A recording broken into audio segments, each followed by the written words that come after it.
Hey guys, this is Jason This is Douglas. Adam MacArthur, voice of Yuji Itadori. This is Derek Snow, the voice of Shinra Kusakabe. This is Phil Parsons, voice of Kenny the Ripper Ackerman. It's Merc Nguyen. You are watching Voice of the Heroes. Take it away, Flea Boy. What's good, everybody? You know who it is and what it is. And if you don't, it's the one and only one, Flea Boy Jetson. And you're tuning into the Voice of the Heroes podcast.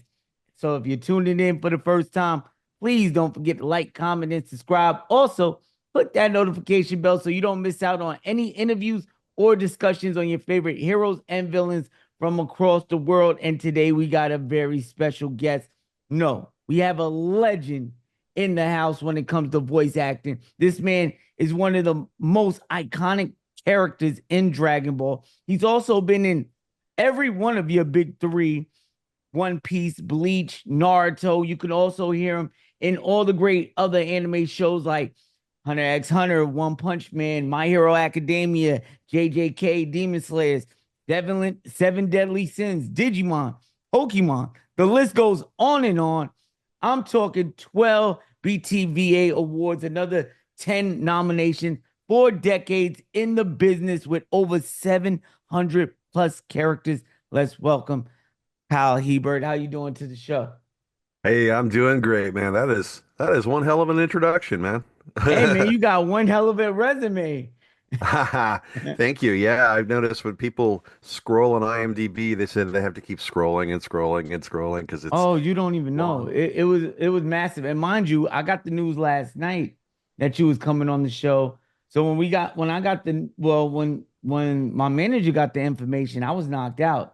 So when I woke up this morning, I was scattering for notes. I'm like, oh my God, he's been in so much. How do I narrow this down to a 30, 40-minute show? So we're gonna try our best. Chat, we're gonna try our best. And we're gonna start off with Spark and Zero because right now it's the hottest thing going in the market with selling over 300 million copies within 24 hours, peaking over 91,000 players on Steam before the official release. That's just early access. And Spark and Zero has broken all kinds of records. And it's only been out a few weeks, and you've been there since day one when it comes to Dragon Ball games. Did you ever think it'd get this huge? No, I thought like anything else, no matter how popular it gets, there's a point when it just goes away. And I figured Dragon Ball Z would stay in the hearts of people forever. I didn't know that the gaming would continue to be a companion to that. And as big an industry as gaming is, it does make sense. And, to see generations grow up and then they're having kids and introducing them to the great universe that Akira Toriyama gave us, it's only appropriate that we continue with great, cool, and innovative what if scenarios and challenging and interesting gameplay and hopefully piquing the curiosity of those who haven't dipped their toes in the pool of Dragon Ball just yet. Now, throughout the game, there's a storyline with your character Gohan. For those who don't know who this man is, come on, what are y'all doing? What are y'all doing? Where y'all been living under a rock? Y'all had to be. Gohan gets introduced to a darker side of him with Gohan Black as an alternate storyline. How much fun was that doing something different with your character? Because he's so much of a, this good, righteous superhero type person within the whole franchise that you do something a little different with Gohan. I think that's something that all actors crave is they can play all parts of the spectrum with a character, and an opportunity like this is a chance to do just that. So I didn't see it coming, but that's why they call it a what if. They could literally do anything they want with this, and they chose to give Gohan this darker side, which I eat it up, man. I was stoked to get a chance to do it, and the reviews have been through the roof, and it feels great. It feels awesome that people are really, really digging the performance and the character. Yeah, I hope we get to see at least a one-off storyline like that. Maybe a manga or something. That'd be pretty dope. And like you said, rest in peace, Toriyama. With his passing, though, what do you think the direction will be when it comes to Gohan story-wise? because we got Dragon Ball Superhero where he has a new transformation, and within the manga, it's canon that his transformation is the strongest one as of the current series go. So what do you think they'll do with the Dragon Ball franchise, particularly Gohan himself? I really hope that he gets to have more than a flash in the pan moment that the movie was, because it's like people say, "Oh, it's Gohan's movie." It's like, no, it's a little more of a Piccolo movie, and then it's a chance for the whole cast to really shine too. But it's such a pivotal moment. It's such a great evolution, literally, for his character that sadly has been nerfed all this time. It's like, I'm going to go to study. And it's like, Piccolo's like, come on. So Piccolo and Pan have to basically gaslight him to light a fire under his butt to have this within him just erupt. And it's like, okay, where do you go? You can't just go back to your studies. I mean, if you do, you're still going to at least participate in whatever chaos and threats ensue. So hopefully, there is some sort of plan to keep him involved and to not let that beast transformation go to waste. Yeah, I hope we definitely get to see more of it. I know right now we have Dragon Ball Daima. You've been in it, and the dub is soon to release in a couple of days. Um, do you think they'll do another like storyline besides Daima that Gohan can actually, where you can actually sink your teeth in and have more to do? Because right now it seems like Daima is more focused on Yeah, the other characters, and they're all kids, so it's like, yeah. okay. Um, I know the manga eventually will come back, and people want, hey, when's Super Part 2? And I don't have an answer for that. Unfortunately, that's a closely guarded secret within Toei. They did say, they teased that they do have a 10-year plan with the franchise that includes movies, series, and games. So I don't think Daima is going to be it. Daima is just very, very important as the last thing that Akira Toriyama worked on before his unfortunate passing. Where we go for now, Toyotaro's work on the manga and hopefully, I mean, I don't think they're going to fumble the ball. They know what a special thing this property slash franchise, what it means globally to the fans. So I don't think they're just going to let it go by the wayside or anything. I think they're going to continue to give the fans what they want, maybe not in a timely fashion, but it feels like no matter how long or how much time passes, a new Dragon Ball project just like, whoa, everyone just freaks out and gets excited. Even though it's not super, people are still like, what? Daima, yeah. And we're stoked, and it was really cool of Fathom Events to put the first 3 episodes of the dub in theaters. That's a great way to Kick it premiere it. off. Yeah, anime in theaters is a huge success. And it's a great way to get the fans together, and you can't recreate the magic that is a whole bunch of fans together in a theater cheering for that. Seeing Beast Gohan do that in Superhero, I'm in an IMAX theater, all the fans are cheering. I got chills for multiple reasons, for the fact that that character finally got his moment, that I got to be the one to voice it. Oh, so cool. Hey man, did you have to go with the disguise and all that? Like, oh man, No, not at all. Voice actors are pretty anonymous in life. If people happen to know what voice actors look like, it's because they may have met them or seen them at a convention appearance before. So luckily, TMZ's not chasing us all over LAX or the grocery store. We have a good amount of anonymity about, and that's great. We still get to be people. So with Gohan being arguably, like I said before, one of the ultimate good guys of all time, you also voice one of the ultimate bad guys of all time in Aizen. What's it like playing characters that are pretty much on the opposite side of the spectrum of each other? Well, I tell you, all according to plan. That's what I gotta say. No, it's really, really cool that this villain is not a type. He's very calm, collected. He speaks very seductively. Then he's kind of get this air of mystery to him. You're not quite sure if you can trust him. and very manipulative and all this. And yeah, it's polar opposite of a character like Gohan or anything like that. And it's I thought when they said, okay, well, we're done with Bleach, it's like, but wait, there's a whole nother arc. And then years pass, and then the 10th anniversary passes, and I thought that would have been a perfect time to drop that, but better late than never. The Thousand-Year Blood War is upon us, and this latest or last arc has started in Japanese, and then the English will come eventually. I don't know a release date on that yet, but of course the cast is coming back, and we're all stoked to get to reprise these roles. And I can't wait for it because right now, the Thousand Year Blood War is the highest rating anime show of the fall.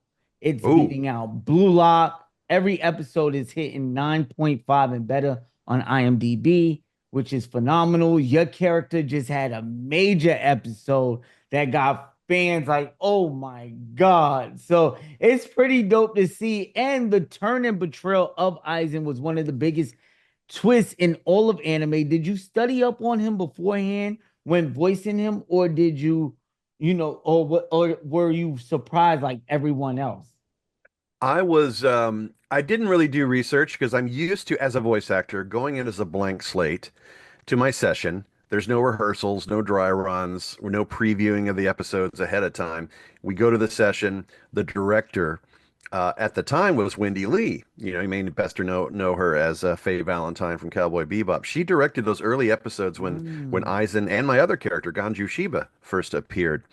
And yeah, I was given a heads up that it's like, oh, he's this good guy, this kind guy, and then there's going to be this turn, and this big reveal is huge, and it's like, oh, that's awesome, that's cool. Yeah, you I get didn't to really sink do the your teeth research. in that.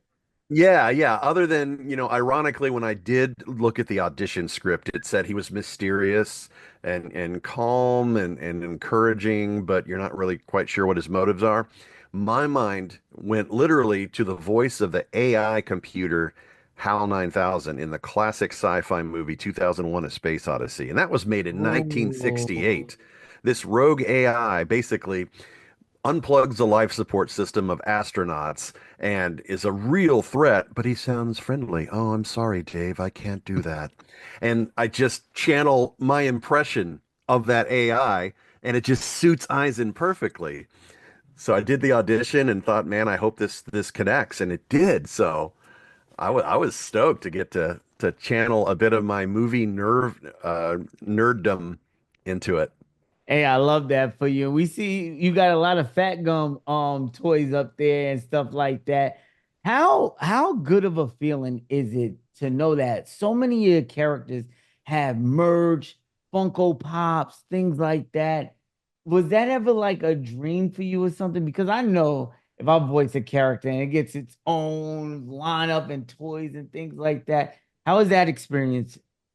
I tell you, my dream started as a kid to just be able to do the craft. I just wanted to voice act for animated stuff. And that continues to be my goal. Everything else is gravy.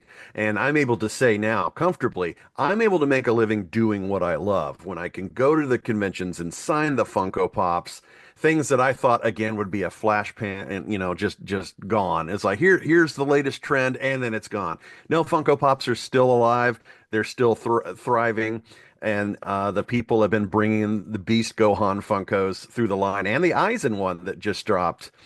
Even though it's Which one's not. your favorite that you've Oh seen man, this probably year? Beast. The Probably Beast? Beast. I love the Chase one, and I've got the Chalice Collectibles one with the glasses, and I nerd out. I tried to pre-order when Funko dropped their exclusive one. It was sold out in an hour, and I was too late, so I had to go to eBay. And it's like, yeah, I don't have connections with Funko, guys. Everyone thinks, oh, but you're the voice actor. You probably get free stuff. I'm like, no, not normally. I got a free copy of Sparking Zero, but other than that, typically, no. I gotta save my money and go spend that money wherever whenever the product comes out. What do you think is the most, well, not what do you think, but what do you feel like is the most demanding quote for the Beast? Like, Um, like for Beast Gohan?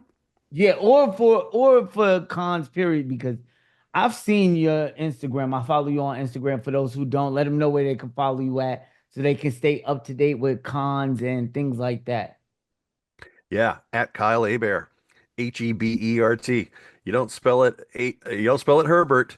And a lot of people call it Hebert, which is what it looks like. But I'm actually from Louisiana. It's a Louisiana Cajun French name, Hebert. And the Hey, way Ben. I help people to remember it is just think, oh no, a bear is attacking. So the H is silent and the E is like an A and the T is silent like Colbert, like Stephen Colbert. So think Hey, a Ben. bear. Oh, I Yeah. love that. I didn't even know that until just now. Yeah, Uh, most people wouldn't. And I've heard it mispronounced my whole life, and that's fine.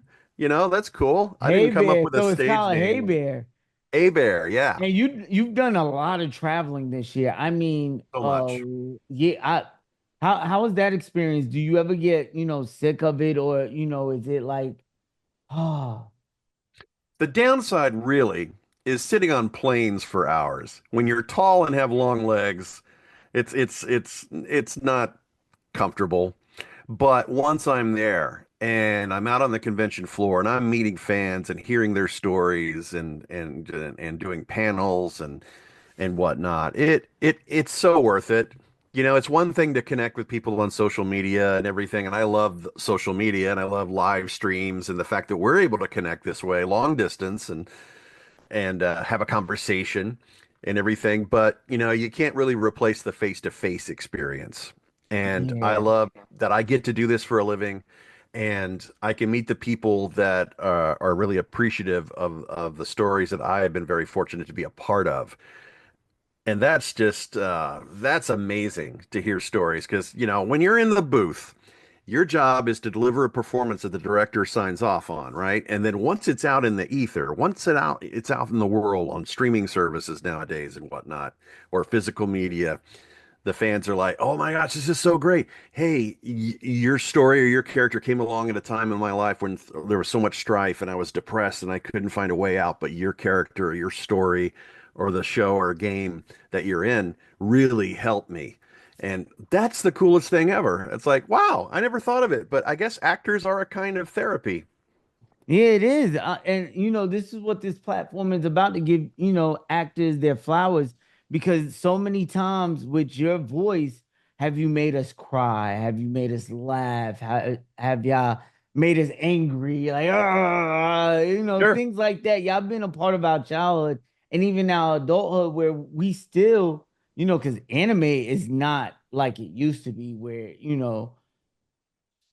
to be honest, it wasn't so popular, and you really didn't want to let too many people know you was a nerd because you either got bullied or picked on or oh you watch that and blah. Now it's like mainstream. It's like Yeah. everybody's letting their inner nerds out and geeks and things like that, and you can actually Yeah. be who you are in this time and age. What do you think leads to my next question? What do you think is the biggest changes?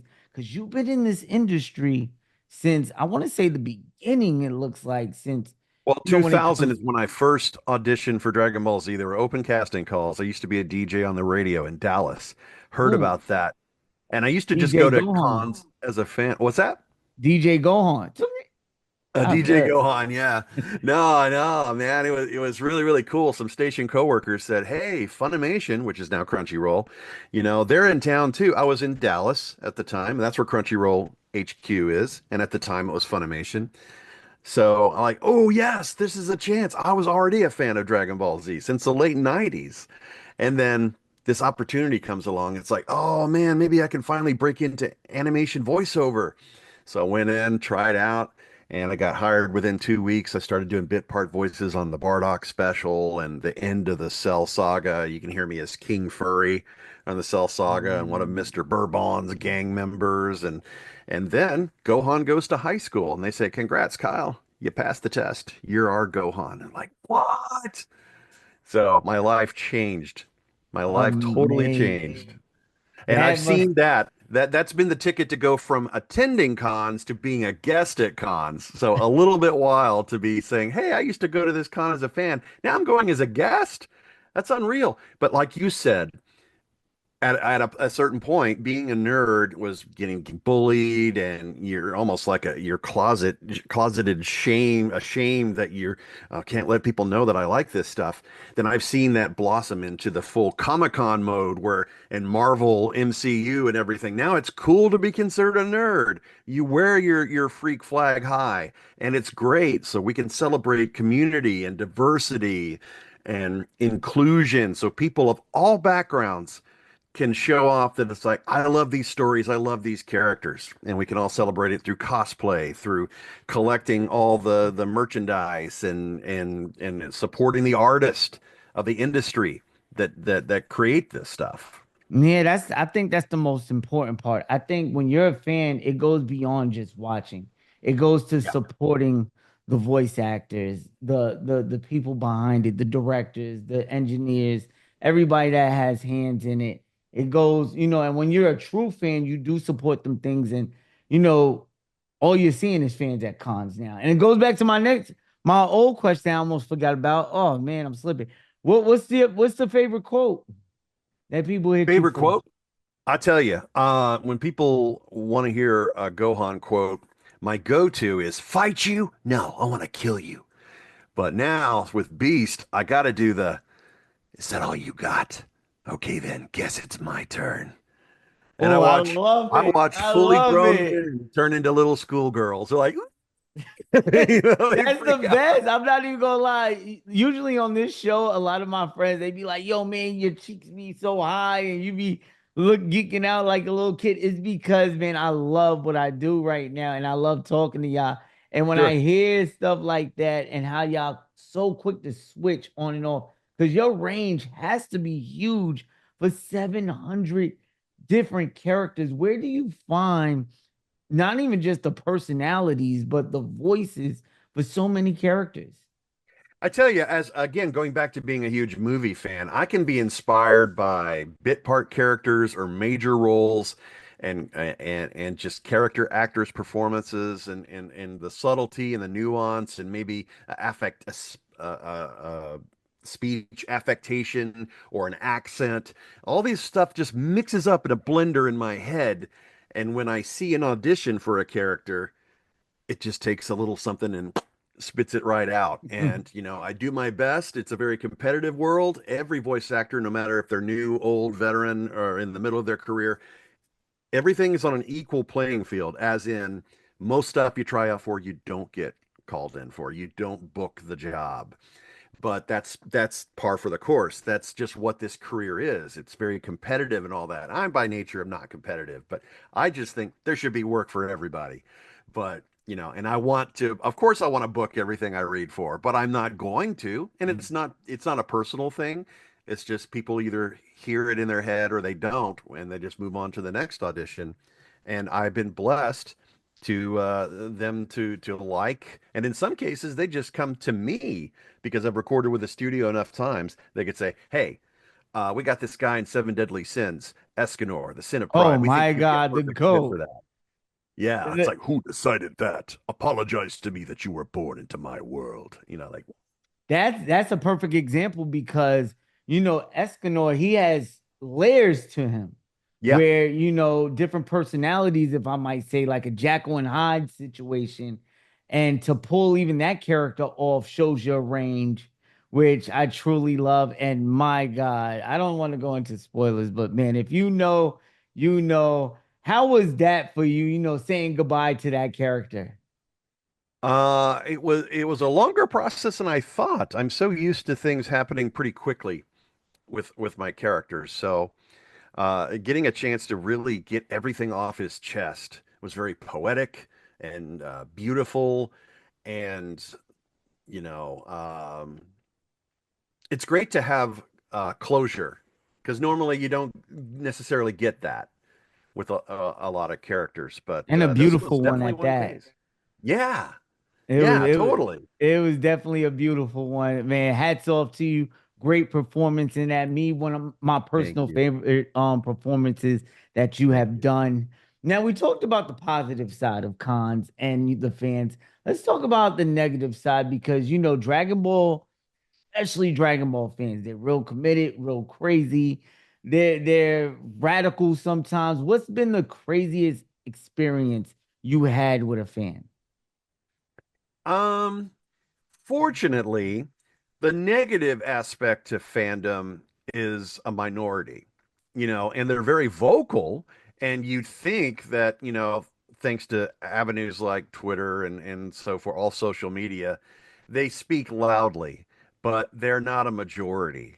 The sub versus dub debate, it's like, God, that went away years ago. Find something actually worth getting angry about.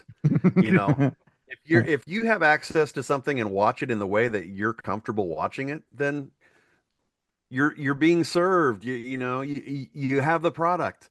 Stop dunking on other people who choose to enjoy it another way. Hey, I get that all the time because Yeah, I'm real critical about it. I love my dub. Sometimes I'll hold off for anime until the dub come out. But if it's a really really popular anime, like when you're a part of My Hero Academia, and sure. so many spoilers are coming out, then I'll be forced to watch the sub because I don't want to be spoiled on Twitter and anything like that. Let's speak about that though. The manga just wrapped up this year. We have one Yeah. more season. How is this, and where do you think My Hero Academia will rank in the hierarchy of anime? I don't think it's quite like God tier level like Dragon Ball, but it's certainly made a huge impression, bigger than I kind of thought it would, because there's so much anime out there in so many genres, and it all can't stick, Yeah. unfortunately.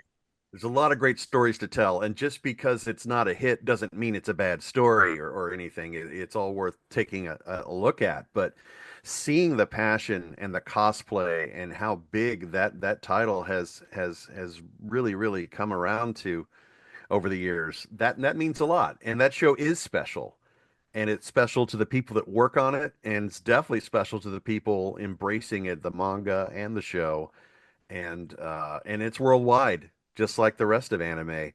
So I think it will definitely hold a place of high regard and respect, and it's going to continue to be one of those titles that people recommend. Hey, I haven't seen so and so. Oh, I'm a big superhero fan. Like, oh, have I got the title for you? Yeah, it's gonna be definitely one to recommend for years to come. Let's talk Yeah. about something else you was a huge franchise you was a part of. Like I said, you've been in all of the big three, but now you're in. I want to. I don't. Could we call it a spinoff or a continuation? Boruto Next Generation.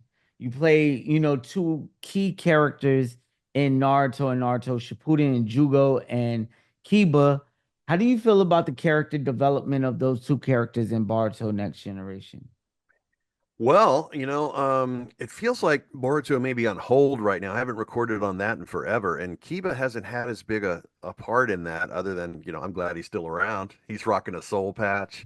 His hair's receding a little bit, but um, it's cool to see it continue. I know it's not as popular as the original show and all that, but I appreciate, of course, the opportunity to work, period, and then explore any sort of character evolutions that happen. And I'm one of those utility actors that has more than one role. I have a long Mhm. list, like Ino's dad, Inoichi, and Akatsuchi.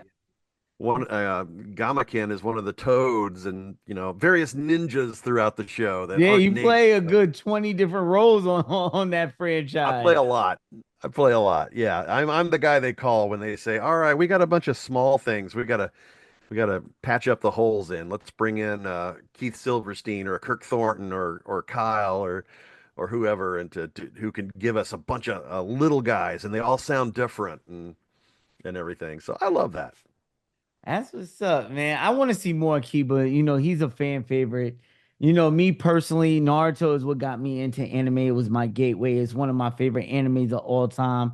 I'll sit there and debate online with any fandom in the world with when it comes to Naruto. And me personally, I feel like it is on hiatus because it's kind of caught up to the manga. So it's Yeah, letting the manga branch out, and they talking sure. about bringing Boruto Next Generation and Black Clover back as they're doing with some of the new animes, like making instead of weekly shows or weekly series, making it like 24 episodes, choosing more quality over quantity. How do you feel about that? Or how do you, consume your media? Do you like your weekly episodes, like Game of Thrones or something like that? Or do you like binging your series where, like Netflix, they throw a series at you and you have the whole series at the palm of your hand? How do you like consuming your anime? I appreciate both models, honestly, because I'm Gen X. I grew up before the internet, so you were at the mercy of when they showed a TV, and there was no VCRs in the You're lucky 70s. you get a rerun. Yeah. Yeah. So you got to huddle around the TV. Oh, commercials over. Come back in. We couldn't skip commercials, and it only airs unless they want to rerun it, then that's the one time you're going to see it. So I'm okay with stuff like Apple TV and Amazon Prime and all that doing once a week. It gives me something to look forward to. Disney Plus with the Star Wars shows. And it's like, okay, we got to wait till the next week. I get it. On the other hand, if you drop it all at one time, the people who can binge it, and not everyone can because everyone's busy. You have different schedules. I don't have the kind of time to sit there and binge an entire season in one go. So I guess that's why the weekly thing doesn't necessarily cause me a lot of stress or strife or anything. I think it's good to divvy it out. And you mentioned 24 episodes. That's what an old season used to be, 24, 26 episodes. And over the past few years with the internet and during the pandemic, seasons were cut in half to, 11 or 12 Yeah, episodes. even some Yeah. 8 episodes. Yeah. And yeah, it's like, oh, I want to go back to the longer. Give these stories and characters room to breathe and grow and everything. Not necessarily filler though. I don't, you know. Nah, but you're right. As long as to me, I feel like it just calls for how the story is. Like, you have some animes or animation shows that come out. Like one of my favorites that's getting another season sometime this month, Arcane. I like the way they do the 3 episodes and then 3 episodes and then three. It's like they give you like a little arc of at a time, like a little story. Vox Machina, they do the same thing. But speaking of, voice actors and animes and things like that, what is your Mount Rushmore of voice actors? Maybe people who inspired you. Who would you put up on that mantle? Well, the reason I got into voice acting is I fell in love with Looney Tunes, classic stuff like Bugs Bunny, Mel and Mel Mel Blanc voiced Mel all of those Blanc. characters. And he passed away in '89. Who Framed Roger Rabbit was the last thing he did as Bugs Bunny. And Ooh. I never had a chance to meet him or anything. I tell you, working on just whatever the next big hit show is, the next big cartoon, I would love to. I mean, who wouldn't want to be Batman at some point? It's like I would love to be Batman. I don't think it's in the cards because, usually, there's this love affair with celebrities and TV people doing those voices nowadays. But yeah, doing anything Star Wars, I could be a stormtrooper. I have one line. This was me getting shot. It's like, hey, that was me. I got to be a stormtrooper. I'll take it in the So animated you world put or the Mel live Blanc action. on that Mount Rushmore? Oh my God, yes. Mel Blanc is like the biggest part of that Mount Rushmore. So he's the George Washington. Who else He's would be George on there? Washington. Who else is up there? Billy West. You may know Mm. him best as Fry from Futurama. He was Ren and Stimpy in the 90s. Just a great storyteller and hilarious and intelligent, just great person. I'd put him up there. Golly, if we go old school, man, June 4A, she voiced Rocky the Squirrel and Bullwinkle. This is all old stuff. A lot of the newer generations don't Nah, I necessarily. respect it. Yeah, yeah. I love, golly, I don't know, Rob Paulson, Maurice LaMarche, Pinky and the Brain. I think I stick all the Animaniacs up there, you know. All right. What's one of the lines from any one of your characters that resonate with you on a personal level? Next time on Dragon Ball Z, because you never know what's coming up next time. It's like Mm. life is unpredictable. But I tell you, I do relate to the nerdy side of Gohan, the Great Saiyaman. You know, he's just a big dork, and that's me. I'm a middle-aged man who acts like he's 15. You know, Hey, I'm guilty of it too. Hey, I feel like I'm in my second childhood. yeah. When I go to conventions, my whole wardrobe is like dad joke T-shirts and pajama bottoms. Like I don't want to grow up. I'm a Toys R Us kid. All right, so this is the part of the segment where we're gonna pick one. We're gonna come with a champion out of all your characters just from your catalog. We're gonna start with Fat Gum or Big the Cat. Okay. Are they squaring off against each other now? Yeah, it's a 1v1 scenario. Okay. All right. Epic fight. I love Big the Cat. Hey, Froggy. But I don't think he has strength. He's a big dude, but he's all love and fur. So I think I'm gonna have to give it to good old Fat Gum. All right, Fat Gum or Camonin. Count Kekoin. Kakyoin from Stardust Crusaders. Yeah, JoJo's Bizarre Adventure. Man, I think he would put up a good fight. Again, I'm gonna have to give it to Fat Gum. Booty Okay, Fat incoming! Gum, let's go. Fat Gum or Lancelot. Ooh, Fat Gum versus Lancelot. Man, from Fate Zero. Mm-hmm. I might have to side with Lancelot, aka Berserker, this time. Kamina or Lancelot? Lancelot and Kamina, from Gurren Lagann. Let's see you grit those teeth. I think Kamina would. He'd have to have the mecha too, but I think he could do it. I think Kamina could pull it off. All right, this is one that we didn't get to talk about in the interview, but he is the face of all fighting games. Ryu versus Kamina. Kamina? Okay. Golly. Well, Capcom has us call him Ryu, but Ryu. I will say because And you can Kamina use did. his best form too, because you know he got like this little demon type form. Oh yeah, the rage-filled one, the evil Ryu. He's got all the. I think he does have the edge over Kamina. So I think the answer lies in the heart of battle. Hadouken! Later, Ryu or buddy. Kiba? Ryu or Kiba? Kiba would try. He might get in a punch or two. He might do like fang over fang, and then he's just gonna get wiped. He's just going. All right, Ryu or Jugo? My God, how could I forget? Jugo with the curse mark. Oh man. Ryu. I'm Ryu. gonna I stick to said my Jogo. guns here. Yeah. Don't kill me in the comments, y'all. All right, now I'm gonna let you pick Gohan. Gohan's Okay. gonna come in this, but we're gonna use base form Gohan only. Oh, So Ryu man. versus base form Gohan. Can he turn Super Saiyan? Just Super Saiyan 1? Yeah, he could turn Super Saiyan 1. Okay. Um, I think it'll be a tie. You think it'll be a tie? It'll be a tie. And then Mm, if he ever got to power up beyond that, if he could go full beast mode, he'd win in no time. all right, so we'll do beast mode. So he'll win in no time. Yes. Super Scroll or Gohan? Oh, Gohan.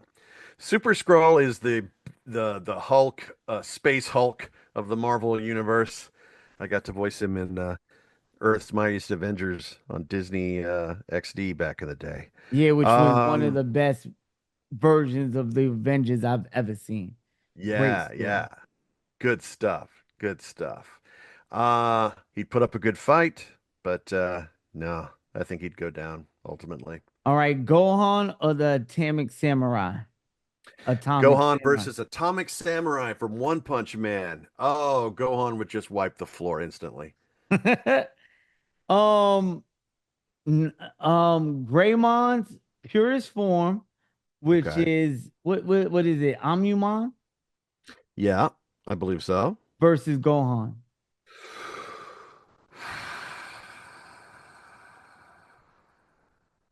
Well, I think base form Gohan might go down, unfortunately.